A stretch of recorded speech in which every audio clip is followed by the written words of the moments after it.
I'm sharing the screen with you now.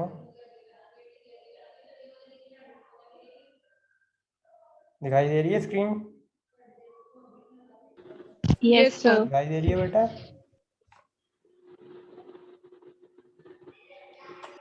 Screen दिखाई दे रही है? Yes, sir. Yes, sir.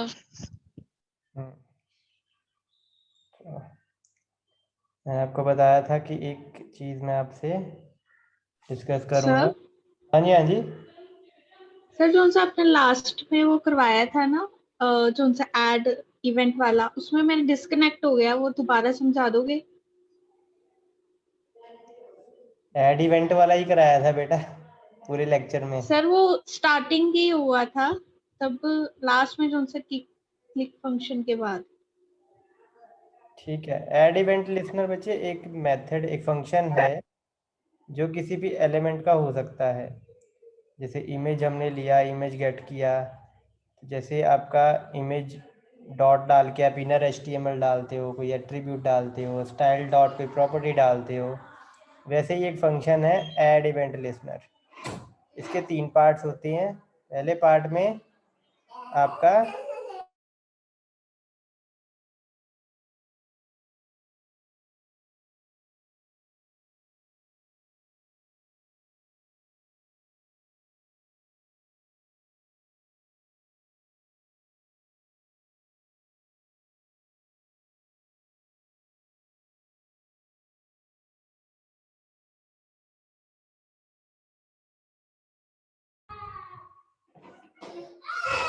हाँ जी बच्चे, पहला पार्ट होता है इवेंट, कि किस इवेंट के होने पे ये लिसनर चले या किस इवेंट को ये लिसन करे आपका। सेकंड होता है फंक्शन नेम। ठीक है, यहाँ पे आप फंक्शन का नाम देते हो। ऑब्वियसली यहाँ पर इस टाइम पे आपको एक पूरी बॉडी नज़र आ रही है फंक्शन की, लेकिन यहाँ आप नाम भी दे सकते हो। तीसरा पार्ट आपका होता है बेटा जिसमें आप ट्रू या फॉल्स देते हो। ये बेसिकली कैप्चर के लिए होता है। कैप्चर का मतलब है बेसिकली कि अगर आपके 4 चीज़ें हैं, 4 एलिमेंट हैं, एक के अंदर दूसरा एलिमेंट है, दूसरे के अंदर तीसरा एलिमेंट है, ठीक है, तीसरे के अंदर चौथा एलिमेंट है, एंड सो ऑन। तो जब आप सबसे इनर मोस्ट एलिमेंट को क्लिक करते हो तो ऑब्वियसली चारों एलिमेंट एक साथ क्लिक हो जाते हैं। तो पहले किसका इवेंट कॉल किया जाए? ठीक है, इनर मोस्ट का और फिर बाहर की तरफ जाएं, या पहले सबसे बाहर वाले कंटेनर का इवेंट लिसनर कॉल हो और अंदर की तरफ जाएं हम? तो उसके लिए यूज़ होता है। अगर आप ट्रू रखते हो तो ये बाहर वाले कंटेनर का पहले एग्जीक्यूट करेगा, ठीक है, इवेंट दूसरे का, उसके अंदर नेस्टेड जो है उसका उसके बाद, उसके अंदर जो नेस्टेड है उसका उसके बाद इवेंट लिसनर चलेगा, और लास्ट में इनर मोस्ट का चलेगा। लेकिन अगर आप इसे फॉल्स करते हो, उसको बोलते हैं बबल। तो बबल में क्या होता है कि सबसे पहले इनर मोस्ट का, जो सबसे इनर मोस्ट नेस्टेड नोड होता है, उसका इवेंट पहले चलता है, फिर उसके बाहर वाले का, फिर उसके पेरेंट का, फिर फर्दर उसके पेरेंट का, ठीक है, और फिर आउटर मोस्ट आपका जो कंटेनर होता है उसका सबसे लास्ट में इवेंट चलता है। Is it okay? Yes sir. तो आगे मूव करते हैं अब हम। तो मैंने आपको कहा था एक चीज़ मैं आपको जो करवाऊंगा वो मैं अब यहाँ पर करवा रहा हूँ। बेसिकली इमेज पे लेट से हम एक और इवेंट लिसनर लगाते हैं इमेज पे। तो मैं यहाँ पर एक और फंक्शन को कॉल करता हूँ, लेट से ABC7, और वो फंक्शन भी हम यहीं पे लगा देते हैं। ठीक है,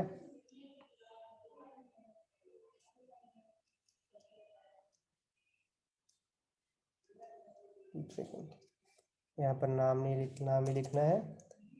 तो ABC7 अब फंक्शन होगा, तो यहाँ मैं ऊपर फंक्शन बना देता हूँ, function ABC7।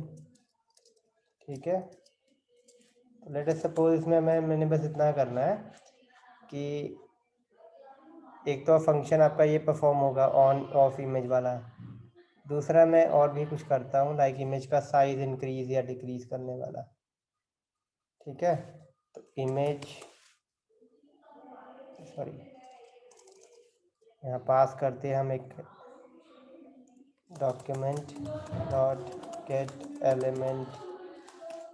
Elements by tag name img, ठीक है, 0 नंबर इंडेक्स डॉट, इसकी विड्थ जो है वो हम बढ़ा देते हैं। Let's say width is equal to width plus 5, suppose ये कर देते हैं 5 पिक्सल, वो बढ़ती जाए। ठीक है, लेट्स से रन करते हैं अब इसको।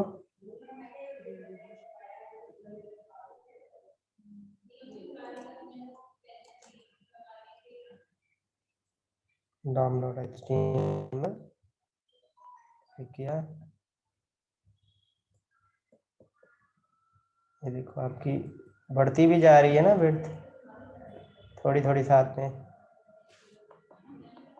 ठीक है,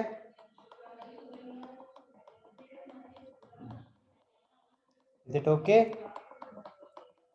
ये देखो आगे भी बढ़ती जा रही है थोड़ी थोड़ी, 5 पिक्सल करके।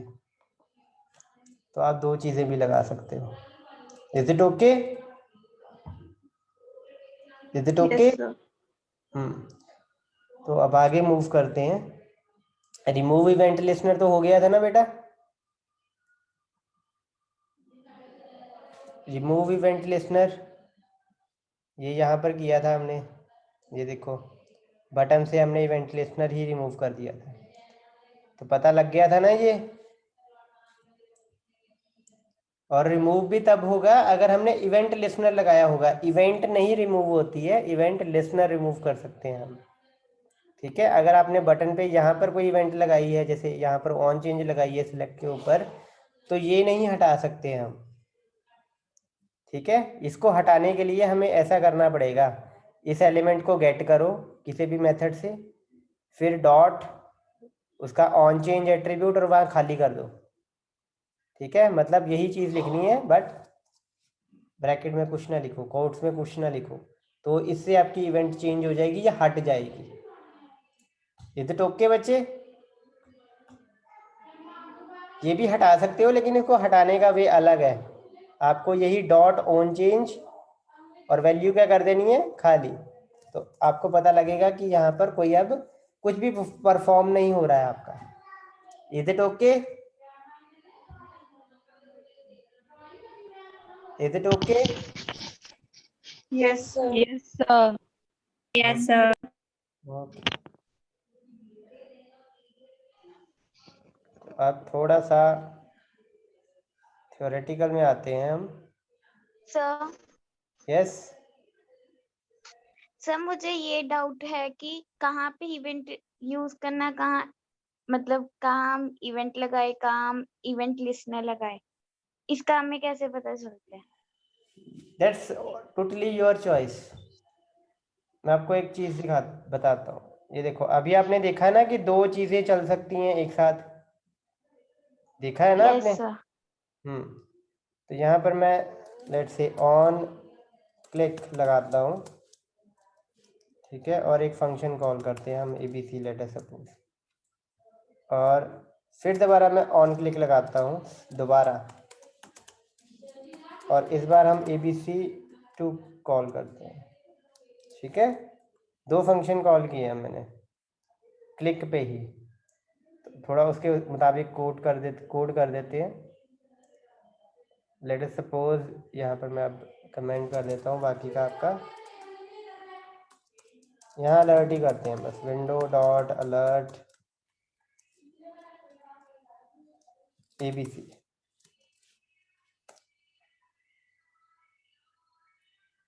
और ABC2 क्या कर रहा है, वो विड्थ को 60 पिक्सल कर रहा है, लेकिन यहाँ भी एक अलर्ट लगा ही देते हैं हम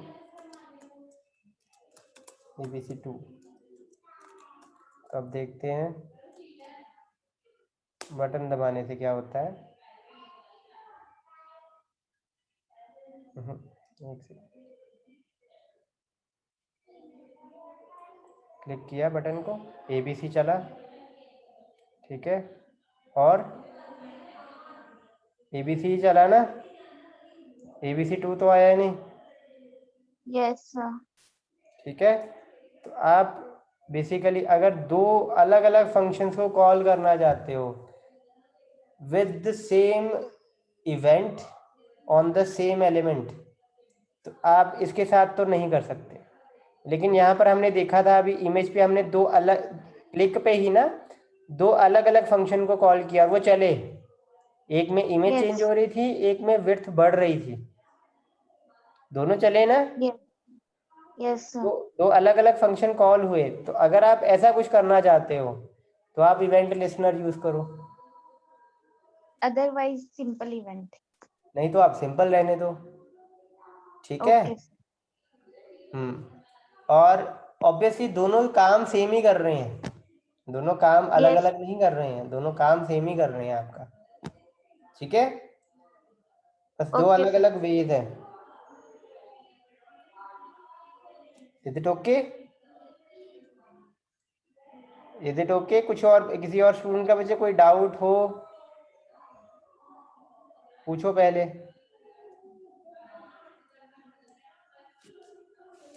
आगे थोड़ी थ्योरी करते हैं दोबारा। यहाँ तक हम कर चुके हैं, इवेंट लिस्नर हो गया है।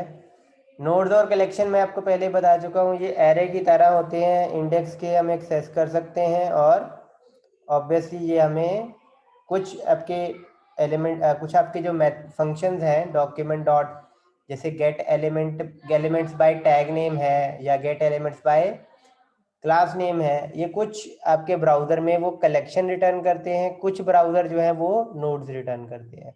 इट डिपेंड्स अपॉन ब्राउज़र, ठीक है। लेकिन है दोनों सेम ही चीज़, ऑलमोस्ट दोनों सेम चीज़ें हैं। बस हाँ, नोड्स में कुछ प्रॉपर्टी है जो कलेक्शन में अवेलेबल नहीं है। Is it okay? कलेक्शन तो हमने पहले किया ही हुआ है। Yes sir. ओके, आगे हम मूव करते हैं। ऑब्वियसली नोड्स के भी अपने मेथड फंक्शन और प्रॉपर्टीज हैं, कलेक्शन की भी अपनी फंक्शन और प्रॉपर्टीज हैं, ज़्यादातर सेम ही हैं दोनों के, और एरे की तरह होते हैं बट एरे नहीं होते हैं एक्चुअल में। अब बच्चे अब डॉक्यूमेंट ऑब्जेक्ट पे आते हैं। अगेन डॉक्यूमेंट ऑब्जेक्ट आपका रूट होता है, जो भी आपका वेब पेज पे जो भी डिस्प्ले होता है, ऑब्वियसली डॉक्यूमेंट अगर आपका रूट हुआ वेब पेज का, तो वेब पेज में ही सब कुछ है, मतलब सब कुछ किस में है? डॉक्यूमेंट में ही है।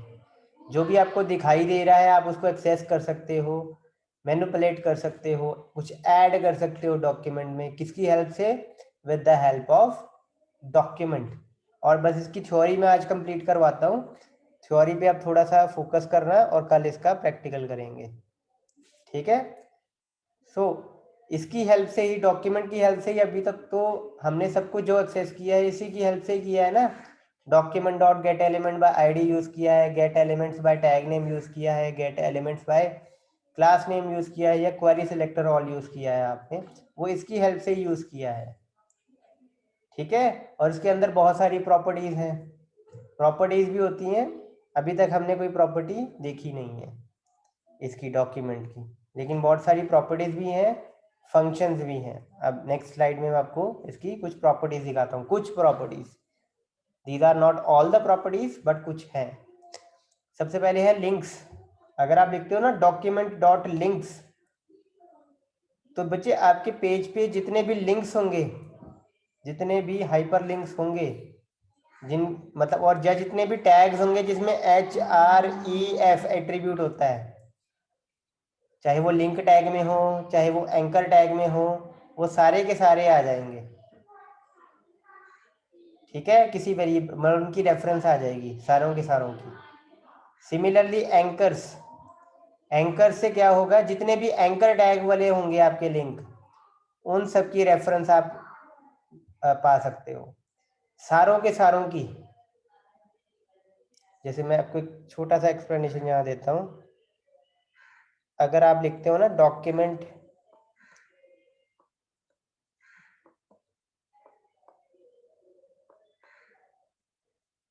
डॉट लिंक्स, तो लेट से 4 लिंक हैं आपके, ठीक है, 4 लिंक हैं आपके, तो वो चारों के, और आप इसको किसी वेरिएबल में डाल रहे हो, लेट से वेरिएबल ए है ये बेटा, ठीक है। तो depending upon the browser, node या कलेक्शन ऑफ लिंक्स वो किस में आ जाएगी, इस वेरिएबल में, ठीक है। और इसको आप इंडेक्स से एक्सेस कर सकते हो, A0, A1, A2, A3, जैसे गेट एलिमेंट बाय आईडी में करते हो आप। Is it okay? तो सारे के सारे लिंक्स भी आप ले सकते हो, सारे के सारे एंकर टैग वाले लिंक भी ले सकते हो, ऐसे ही फॉर्म के एलिमेंट भी आप ले सकते हो, डॉक्यूमेंट डॉट तो फॉर्म्स। ये आपको 2 dimensional array, 2 dimensional collection return करेगा, 2D कलेक्शन रिटर्न करेगा। 2D कलेक्शन का क्या मतलब होता है वो मैं पहले एक्सप्लेन करता हूँ आपको। जैसे मान लो आपके वेब पेज में ना 3 फॉर्म्स हैं, आपके वेब पेज में 3 फॉर्म्स हैं, तो आप इस फॉर्म को लेट से आपने एक वेरिएबल में डाल दिया बी में, सारे फॉर्म्स। तो जो पहला आपका डायमेंशन होगा, ये इसमें आप फॉर्म का नाम या फॉर्म का इंडेक्स की 0 इंडेक्स वाला फॉर्म चाहिए, 1 इंडेक्स वाला फॉर्म चाहिए, या 2 इंडेक्स वाला फॉर्म चाहिए, वो आप इसमें डाल सकते हो। आप अगर 1 डालते हो मतलब दूसरे नंबर वाला फॉर्म जो होगा वेब पेज में, जो दूसरे नंबर पर आपने डिफाइन किया होगा वो, और दूसरा जो आपका डायमेंशन होगा वो बताएगा कि उस फॉर्म के अंदर कितने नंबर पे पड़ा हुआ एलिमेंट आप एक्सेस करना चाहते हो।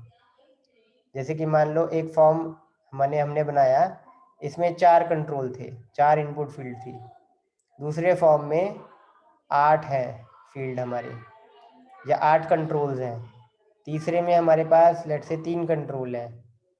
तो हम अगर 1 और 4 इसे एक्सेस करते हैं, suppose I am just giving you an example, तो 1 का मतलब है ये नंबर वाला फॉर्म, 4 का मतलब है इसका 5th एलिमेंट, स्टार्टिंग से 5th एलिमेंट, वो एक्सेस कर सकते हो आप, ठीक है। नाम के साथ एक्सेस होते हैं वैसे ये,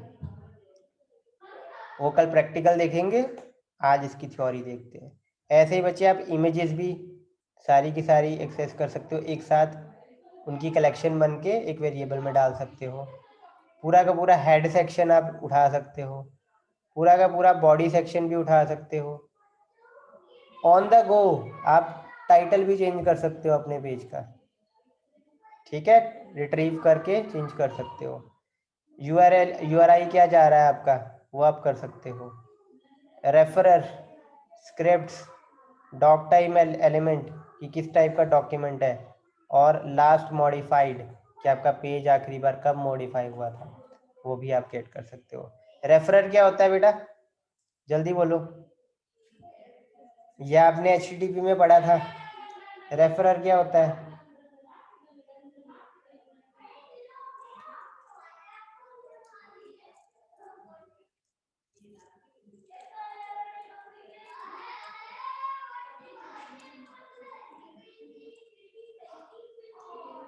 बोलो बेटा, रेफरर क्या होता है?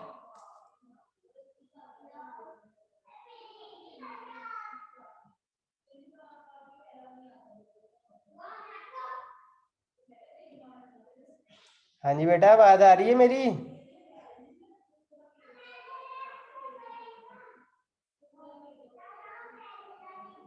अच्छा, मेरी आवाज आ रही है आपको? तो बताओ रेफरर क्या होता है?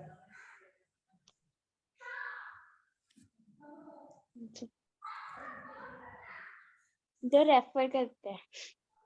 नहीं बच्चे, वो तो ऑब्वियसली रेफरर आपको रेफर ही करेगा, लेकिन क्या रेफर कर रहा है?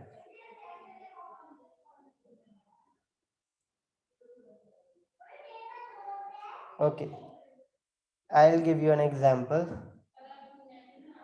लेट्स से आपने google.com खोला, उसकी फील्ड में आपने Amazon टाइप किया, एंटर प्रेस किया या सर्च का वो आइकन प्रेस किया, नीचे बहुत सारे लिंक्स आ गए,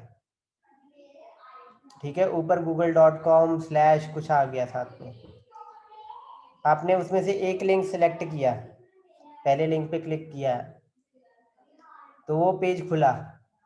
अब उस पेज के अंदर, अमेजोन के पेज के अंदर अगर आप ये कोड रन करोगे document.referrer, तो ये पिछले पेज का लिंक बताएगा जहां पर क्लिक करने से ये पेज खुला है, ठीक है। पिछले पेज का लिंक जहां से ये आया है, जिसके क्लिक करने पे, जिस पेज पे क्लिक करने से ये वाला पेज खुला है, वो होता है बच्चे रेफरर। जैसे आप सपोज कोई वेबसाइट चला रहे हो, फॉर एन इंस्टांस फेसबुक चला रहे हो, वहाँ पर अमेजोन का लिंक मिल रहा है आपको और आपने उसको क्लिक किया किसी प्रोडक्ट पे अमेजोन के, और अमेजोन की साइट खुल गई, तो अमेजोन की उस साइट की जो पेज खुला है उसको किसने रेफर किया है? आपके फेसबुक वाले पेज में। तो इस केस में आपका रेफरर क्या हो गया? वो फेसबुक वाला पेज रेफरर हो गया। Is it okay? तो इसमें उसका लिंक आप पता कर सकते हो कि ये पेज किसने रेफर किया है। Is it okay? Is it okay? Yes, sir. आगे मूव करते हैं, और ये कुछ फंक्शन है। Again, get element by ID, get elements by class name, get elements by tag name, query selector all और राइट। इसमें कोई डाउट नहीं है आपको किसी को भी? No sir. ठीक है। अगला आपका है create element, create text node, remove child, append child, replace child. ये आपके डॉक्यूमेंट के और मेथड्स हैं कुछ, ठीक है, जिसको आप यूज कर सकते हो नए एलिमेंट क्रिएट करने के लिए। तो क्रिएट एलिमेंट का मतलब होता है कि आप कोई एलिमेंट क्रिएट कर सकते हो, नया एलिमेंट, ठीक है। नया एलिमेंट आप क्रिएट कर सकते हो। जैसे सपोज मेरा डॉक्यूमेंट बना हुआ है, उसमें 2 एंकर टैग ही हैं बस, और उसके नीचे मैं एक बटन डालना चाहता हूँ या एक पैराग्राफ डालना चाहता हूँ, तो मैं वो पैराग्राफ क्रिएट करूँगा पहले, document.create element पैराग्राफ P, और वो क्रिएट हो जाएगा। सिमिलरली बच्चे, मैं टेक्स्ट नोड भी क्रिएट कर सकता हूँ। आपको ये याद है? एक सेकेंड, ये याद है? इसमें मैंने बोला था 3 तरीके के नोड होंगे आपके। कौन कौन से? यस कौन कौन से? रूट नोड, 3 तरीके के नोड बच्चे, एलिमेंट, एट्रीब्यूट और टेक्स्ट। अब आया याद? Yes sir. आप एलिमेंट नोड भी क्रिएट कर सकते हो, टेक्स्ट नोड भी क्रिएट कर सकते हो। ये मैंने टेक्स्ट नोड क्रिएट करना हो अगर, तो मैं ये वाला मेथड यूज करूंगा, क्रिएट टेक्स्ट नोड। इसमें आप टेक्स्ट ही लिखोगे बस, ठीक है, सिर्फ टेक्स्ट ही होगा इसमें जो आप लिखोगे। ऐसे ही बच्चे, अगर हम क्रिएट कर सकते हैं, क्रिएट करने के बाद ना ऐसा नहीं होता कि सीधा आ जाएगा आपके डॉक्यूमेंट में, नहीं, क्रिएट करने के बाद आपको डॉक्यूमेंट में उसको ऐड भी करना पड़ता है, और ऐड करने के लिए मेथड यूज होता है अपेंड चाइल्ड।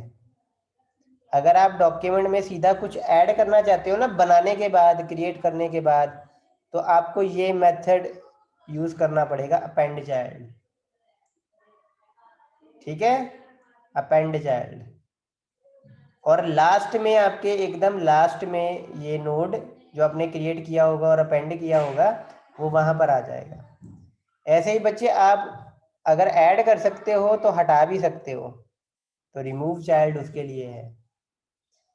और रिप्लेस चाइल्ड जो है, ये अगर आप किसी की जगह पर किसी नोड की जगह पर कोई और नया नोड डालना चाहते हो, तो रिप्लेस चाइल्ड उसके लिए है। ऐसे ही बच्चे एक इंसर्ट बिफोर भी होता है, ठीक है। इंसर्ट बिफोर का मतलब होता है अपेंड चाइल्ड से इंसर्ट तो हो जाता है, लेकिन कहाँ इंसर्ट होता है, एकदम लास्ट में। अगर आप चाहते हो कहीं बीच में या शुरू में इंसर्ट हो तो आप ये यूज कर सकते हो, इंसर्ट बिफोर मैथ फंक्शन। इन सब का ऑब्वियसली प्रैक्टिकल डेमोन्स्ट्रेशन हम कल देखेंगे 2 लेक्चर्स में। पहले हम प्रॉपर्टीज देखेंगे, फिर हम इनके मेथड्स देखेंगे। कल परसों 2 दिन हम यही करेंगे। Is it okay? Yes sir. किसी की थ्योरेटिकल पोर्शन में कोई डाउट है, प्रॉपर्टीज ये रही, फंक्शन ये रहा, बच्चे पूछ लो। सर क्रिएट एलिमेंट एक बार दोबारा बताना। क्रिएट एलिमेंट बेसिकली बच्चे आपके एलिमेंट को क्रिएट करने के काम आता है। Element node, paragraph, anchor, image, marquee, heading 1, division, span, table, उसके लिए आता है ये काम, ठीक है। Okay sir. टेक्स्ट नोड सिर्फ टेक्स्ट क्रिएट करने के काम आता है, ठीक है। और कोई बच्चे किसी का कोई प्रॉब्लम डाउट पूछ लो। अभी हमने इसका ऑब्वियसली सिंटेक्स वगैरह कुछ नहीं देखा है। I am just providing here you with the information, theoretical information कि इनका कॉन्सेप्ट क्या है वो बताया मैंने।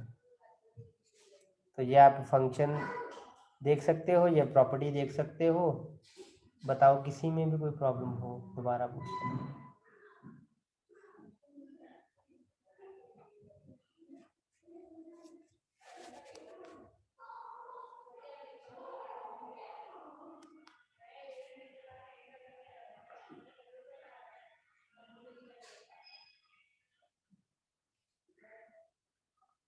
नहीं है, कोई प्रॉब्लम नहीं है, बोलो बच्चे। No problem? No sir. No, sir.